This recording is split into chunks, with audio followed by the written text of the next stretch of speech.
Said to Christian Mengito, I said that thanks Jardino for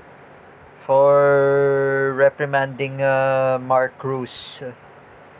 Mark Domingo Quason Cruz.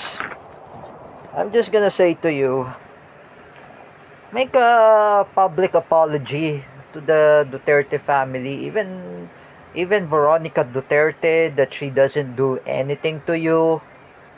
And don't ever you say that word F word, Mark Cruz. Mark Cruz, you are wrong. You should apologize. For me, when I apologize Nanay Ningning, when I call an asshole word, when I make a public apology to her, sincerely, it will never happen again. If you want to apologize to Veronica Duterte, the daughter of Rodrigo Duterte, the half-sister of Sara Duterte, then you make public apology. It's simple. You need to make a public apology. You should apologize. It's not good to say bad words. Mark Cruz, I will not say bad words too. And you better to stop with your bad words. Because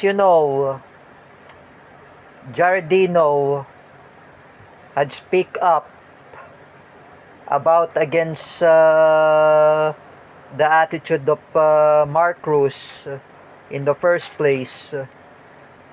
You need to apologize.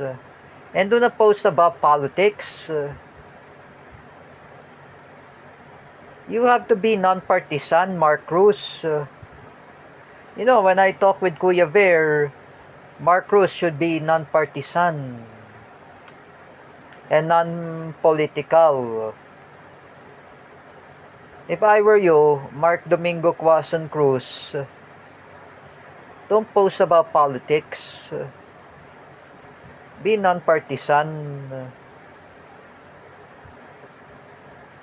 Some of others who were Duterte supporters, they are non-partisan.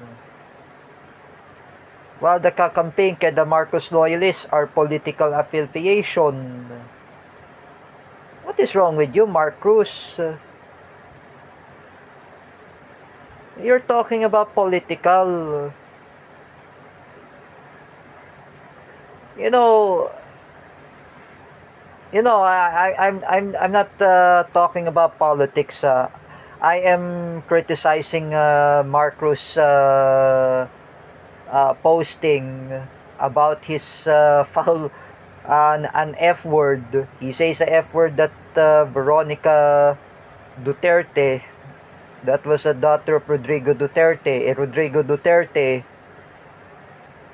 was a former president of the Philippines and who was currently detained in The Hague of Netherlands. So what is problem about the Duterte, Mark Cruz? If I were you, Mark Cruz, if someone will rob you in your house, just like what happened to Eris Clemente, that I was told by Teacher May, pag ninakawan ka ng gamit mo, Mark Cruz, who will you blame at? Oh, you gonna blame the Duterte? The Duterte are fighting against crimes, Mark Cruz. I know you are a loyalist of Bongbong Marcos. I am telling you, you're always talking about political affiliation.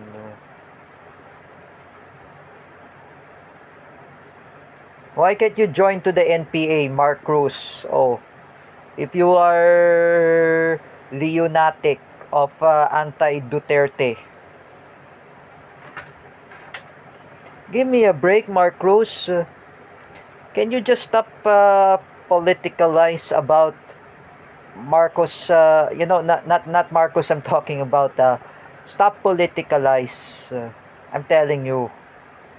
Either I am saying we are not yellow, we are not red, we are not green. I am telling you, you need to stop. And we are not pink. That's what I say to you, Mark Cruz. Make a public apology to the Duterte family. And first of all, the Dutertes are not doing anything to you, Mark Cruz. They have nothing to do to you. You know, as for me, you need to stop posting. Because I know people there are angry at you, Mark Domingo Quezon Cruz. And I'm telling you, when I made this YouTube video, thanks to Jared Dino, thanks to Shania Kiana, thanks to Jerick Silva, and even the other Duterte supporters are criticizing against Mark Cruz for posting lots of nonsense and political affiliation. You need to stop.